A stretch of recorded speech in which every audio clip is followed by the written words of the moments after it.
I'm a proper Adobe fanboy, but I have a confession to make. Stay with me.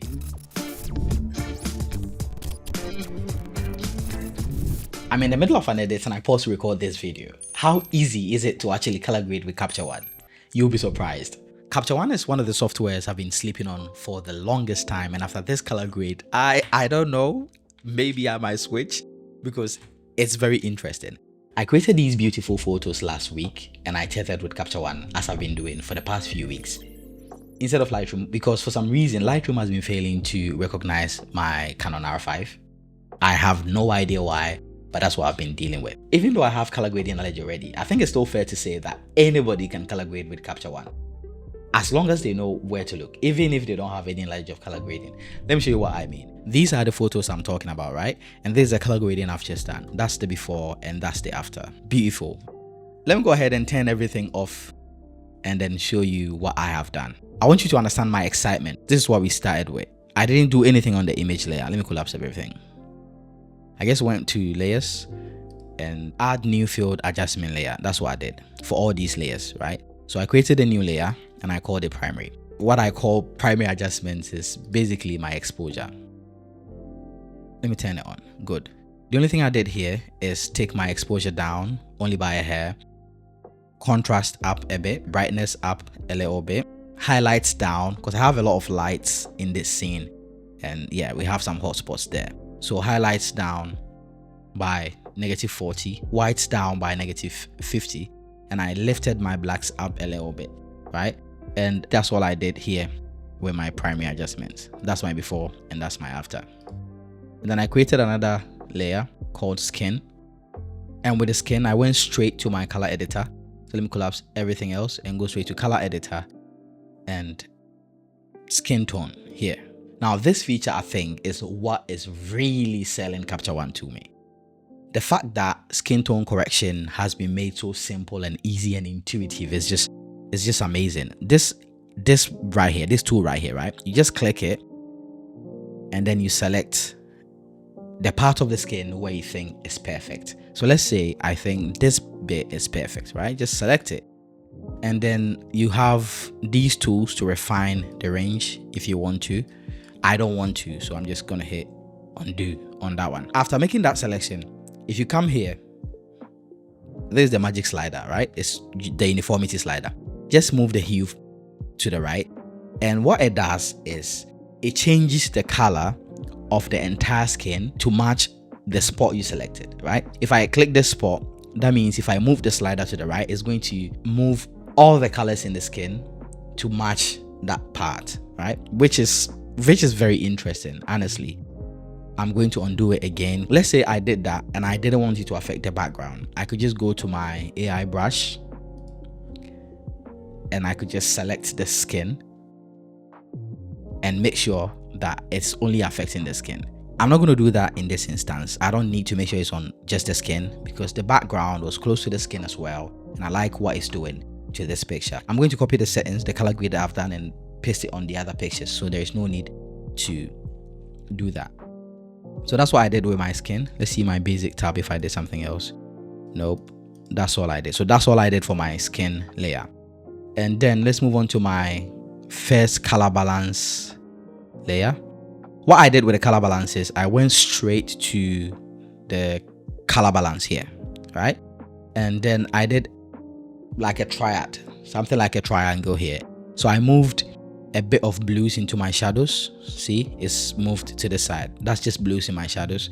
And then I added this color right here in my midtones, and then I added this color in my highlights. So yellow in my highlights, blue in my midtones, and magenta, blue in my shadows and magenta in my midtones.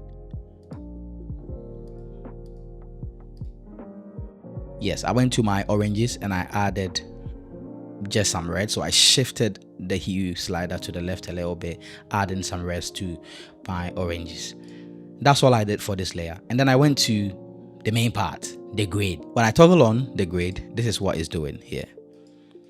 And what I did for the grade, right? What Capture One actually lets you do is create a new layer, obviously, go to style, and then you have all these built-in styles from Capture One. It's very interesting. Look at that. Look at that.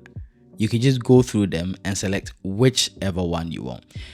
And after selecting it, if you think the effect is too strong, you could always go back and decrease the slider. There's the one I used, the cold orange. That's what I used on this grade that I've done. If you think it's too intense, go ahead and move the slider to the left. I think it's fine. It's perfectly fine. So I'm gonna leave it like that. And then I went to my color balance. I created another color balance layer here. Before, after, before, after. The only thing I've done here is I've added some shadows, some blues in my shadows, teal actually in my shadows. I think I'm gonna go back to the grade and I will decrease the intensity a bit to maybe about 80.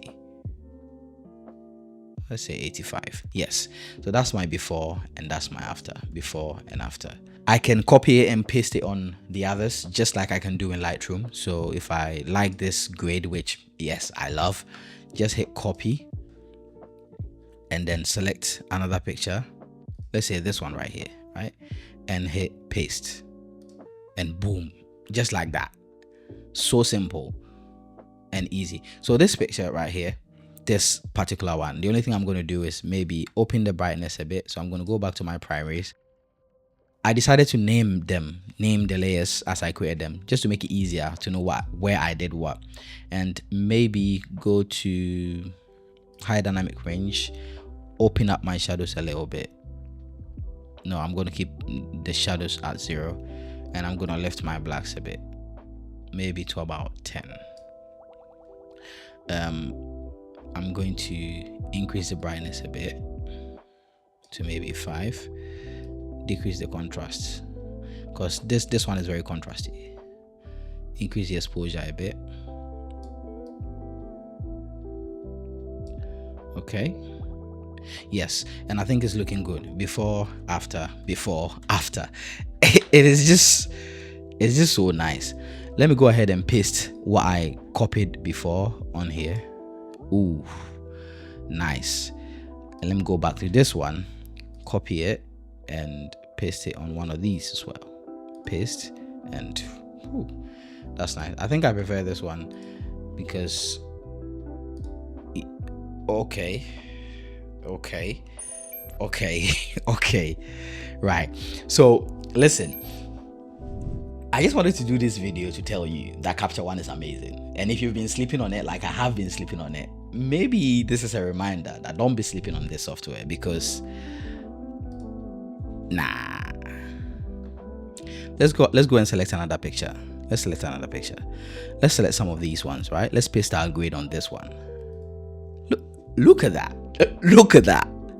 And this is just a few minutes. I sat here a few minutes, like trust me, it took about, I don't know, maybe 10 minutes and I was able to create something this beautiful. Look at this, before and after. Just breathtaking. I think there is a recent update for those who are on the subscription model of Capture One where it allows you to retouch your pictures as well. And listen, I look forward to using that feature. Will I be switching completely from from Adobe Lightroom to Capture One?